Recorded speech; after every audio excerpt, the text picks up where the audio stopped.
Então, caríssimos, aqui quem fala é o professor Bernardo, advogado, mestre em Ciências Criminais, doutorando em Direito pela Universidade de Coimbra, professor de Direito Penal e Processo Penal. Sejam muito bem-vindos ao canal. Hoje vamos tratar de um assunto que é recorrente em exame de ordem, em concurso público.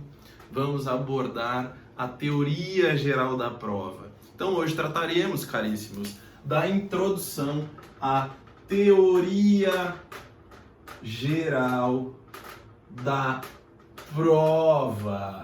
Teoria geral da prova. Exatamente. Teoria geral da prova. Primeira pergunta que se faz, jovens padawans. A primeira pergunta que eu vou lascar para ti. O que é prova, senhores? O que significa prova em processo penal? Ora, prova, senhores, provar, o que é que significa provar? O que é que significa provar? Significa, caríssimos, significa demonstrar a veracidade de um fato. Provar significa demonstrar a veracidade de um fato. Provar, lato sensu, significa demonstrar, a veracidade de um fato. A voz está falhando, estou em plena recuperação da Covid, graças a Deus, sem maiores sequelas.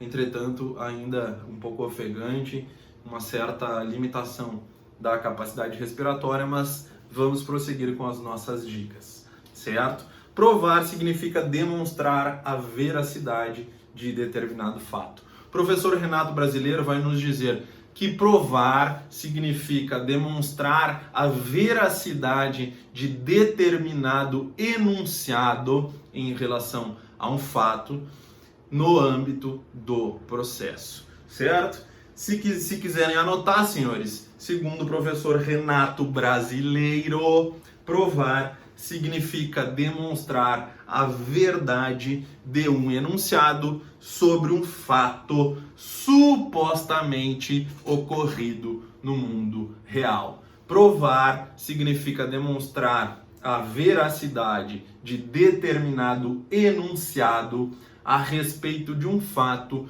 supostamente ocorrido no mundo real. Exatamente, esse é o conceito trazido pelo festejado professor Renato Brasileiro. Tem outro conceito que eu acho bastante interessante, que costumo sempre suscitar nas minhas aulas sobre teoria geral da prova, que é do grande processualista André Nicoliti, juiz do TJ do Rio de Janeiro. O manual dele, Manual de Processo Penal, publicado pela editora De Plácido, é uma obra completíssima e recomendo fortemente aos estudiosos do processo penal. Professor André Nicoliti. Professor André Nicoliti, ele vai nos dizer o seguinte: prova é o instrumento ou meio através do qual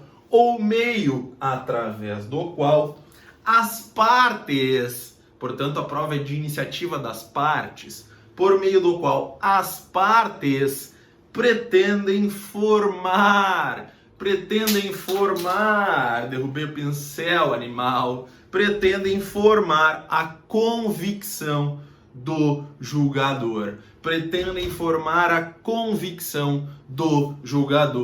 Aonde formar essa convicção, jovens padawans? No âmbito do processo. Esse é o conceito trazido pelo professor André Nicoliti, que, bem ou mal, com outras palavras, traz basicamente ao mesmo extrato conceitual nos brindado pelo professor Renato Brasileiro. Exatamente. Eu costumo trazer uma miscelânea, trazendo elementos de ambos os conceitos, sugerindo um conceito mais amplo, né? Dando conta do seguinte teor, jovens: prova em sentido processual. Prova em sentido processual é a verificação, é a verificação da veracidade de determinada afirmação, feita pelas partes no bojo do processo, a respeito do fato perseguido, ou seja, do fato que estamos perquirindo no âmbito deste processo, e que vai amparar e que vai subsidiar a formação da convicção do magistrado, do julgador. Isso, senhores, é prova em sentido processual. Beleza, jovens?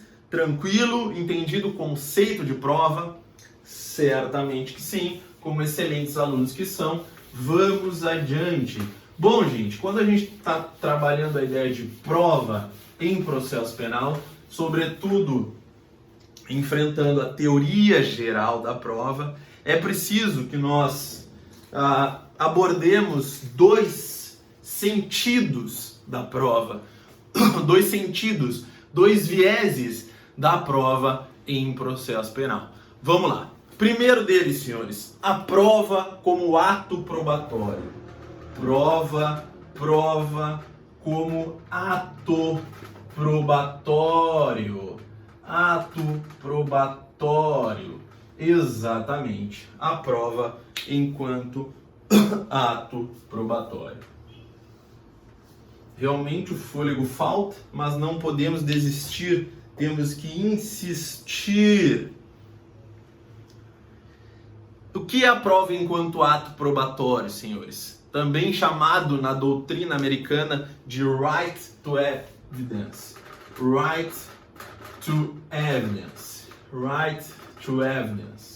Exatamente. Right to evidence. É o direito de provar. A prova enquanto ato probatório é a busca da demonstração da veracidade pelas partes no âmbito do meu processo penal. Então é a faculdade, é o direito que detém, o direito que gozam as partes de influir efetivamente na formação da convicção do meu julgador, do meu magistrado, do judge, ó todo-poderoso judge. Exatamente. É o direito que as partes têm, é o direito que as partes devem fruir no sentido de eficientemente, de maneira robusta, fortalecida, influenciar na formação da intelecção, do entendimento a respeito da veracidade dos fatos que estão sendo perseguidos no meu processo penal. Beleza, senhores? Então esse é o right to evidence, prova como ato probatório. Exatamente. É a primeira dimensão. Significa dizer o seguinte, senhores. A prova enquanto ato probatório é a consolidação da garantia das partes, de maneira eficaz interferirem na formação do convencimento motivado de quem julga, certo? Essa é a dimensão da prova enquanto ato probatório. Exatamente. O processo penal, senhores, ele deve assegurar as partes, ele deve resguardar as partes a possibilidade de, justamente de maneira eficiente, trazer a sua verdade e, a partir desta verdade, suscitarem de maneira eficaz argumentos que possam refletir no julgamento do magistrado. Beleza? Essa é a prova enquanto ato probatório. Prova enquanto right to evidence. Beleza? Tranquilo e sereno? Tranquilo e sereno. Essa produção probatória, a formação do ato probando, ela deve, evidentemente, respeitar as regras do jogo, o devido processo legal. Então, todas as provas devem ser produzidas de forma a influir no julgamento do magistrado e devem, na sua confecção, na sua produção, respeitar as regras processuais. Forma é garantia, portanto é preciso respeitarmos as regras do jogo para garantir um processo penal democrático. Exatamente. E é essa dimensão de prova enquanto ato probatório que assegura às partes o direito de eficazmente influir no julgamento. Beleza? Tranquilo e sereno. É o direito de prova, né, que nada mais faz do que legitimar, senhores, legitimar o exercício da atividade jurisdicional respeitando o due process of law, due process of law, o devido processo legal. A atividade jurisdicional deve sempre respeitar o devido processo legal de forma a garantir a realização, a formação do caderno processual de acordo com as regras do jogo, de acordo com as regras processuais, de acordo com o due process of law. Beleza? Eis a dimensão da prova enquanto ato probatório. Exatamente. Exatamente. Isso está materializado, está cristalizado no comando do artigo 5º, 56 e 54 da Constituição Federal, ou seja, na garantia da inadmissibilidade de provas ilícitas. Então, a prova enquanto ato probatório, de acordo com o respeito às regras do jogo, está consolidada, está cristalizada no artigo 5º, 56 e artigo 5º, 54. Beleza? A garantia da inutilização de provas obtidas de maneira ilícita, que possui cariz constitucional, possui matriz constitucional. Beleza? Tranquilo? Tranquilo. Prossigo. A outra abordagem que eu queria trazer com vocês, a outra análise da prova em sua segunda dimensão, no que importa com o processo penal, é a prova, senhores. Ah, professor, vai aproveitar o espaço. É a prova como resultado. A prova como resultado. Logo, vamos estudar a prova como resultado. Que é isso, professor? A prova como resultado, gurizada, é a materialização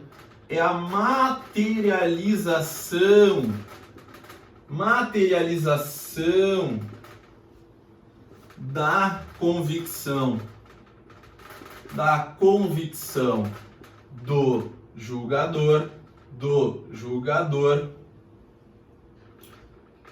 na sentença. É a materialização da convicção do julgador, do juiz, do judge, na sentença.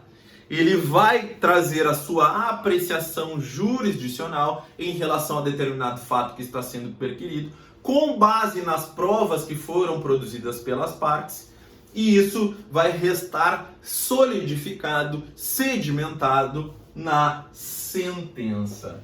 Logo, a prova, enquanto resultado, é a formalização, é a cristalização da convicção do magistrado em relação ao fato no processo penal. Beleza? Tranquilo? Tranquilo e sereno. Eu tenho que chamar atenção para vocês em relação a determinadas circunstâncias que incidem nessa análise, né? Primeiro, a gente, quando trata do processo penal, conforme as lições do professor Aulio Lopes Júnior, está diante de um processo de recognição histórica de um fato. Como assim, senhores? Ora, se eu estou tratando de um fato que ocorreu numa realidade pretérita e no âmbito do processo eu viso reconstruir essa realidade fática, eu estou, portanto, tratando de uma situação que já está consolidada no mundo dos fatos, no mundo real, e a partir daí estou enfrentando um fato histórico, um fato do passado. Certo? Então é humanamente impossível reproduzirmos com total fidelidade aquilo que ocorrera no mundo real. Por isso é que nós tratamos de uma verdade processual e não há mais que se falar em verdade real, um conceito completamente ultrapassado em relação ao estudo do processo penal. Beleza? Por isso é que o processo visa uma realidade processual, busca uma verdade processual, porque o processo é a recognição, é a reconstrução histórica de um fato ocorrido no passado. Exatamente. O processo é um instrumento de recognição, senhores. É um instrumento de retrospecção. Exatamente. É a reconstrução aproximativa, porque é impossível reproduzirmos tal e qual ocorrera no mundo real. Então é uma reconstrução aproximativa do fato objeto de perquisição no meu processo. Beleza? O Auri vai trazer uma ideia que é a seguinte: quando a gente está tratando de processo penal, senhores, a gente vive um paradoxo temporal. Como assim um paradoxo temporal? Nós estamos perquirindo um fato que ocorreu no passado e julgaremos, prova enquanto resultado, julgaremos esse fato com base numa prova produzida num passado relativamente recente. O fato ocorreu num passado distante, a prova foi produzida num passado relativamente recente e a sentença, a prova como resultado, eclodirá, irradiará efeitos para o futuro. Que efeitos são esses? Os efeitos da pena. Exatamente. Por isso é que o Auri fala na realidade que o processo congrega um paradoxo temporal. Exatamente, senhores. Exatamente. Então percebam como é importante a gente pautar a construção de uma prova sólida, robusta, muito bem produzida, para que ela sim ofereça ao magistrado possibilidade de formação da sua convicção de maneira a subsidiar um julgamento justo, equânime, conforme o que foi produzido democraticamente, com paridade de armas, sob os auspícios da paridade de armas, no âmbito do meu processo. Beleza? Tranquilo? Tranquilo! Muito bem, senhores. Em relação à teoria geral da prova, a parte introdutória, as duas dimensões da prova no processo penal, era isso que eu queria tracejar com vossas excelências. Espero que tenham gostado. Curtam, sigam, se inscrevam no canal, continuem nos acompanhando e até uma próxima. Um beijo no coração, cuidem-se, fiquem em casa. E é isso, senhores. Seguimos firmes na batalha, sempre com muita dedicação, com muito carinho e com muita dedicação para que o ensino jurídico seja efetivamente a contento e que vocês possam fruir e aproveitar destes nossos encontros e que algum contributo traga para a vida de vossas excelências. Valeu, senhores, um abraço, tamo junto.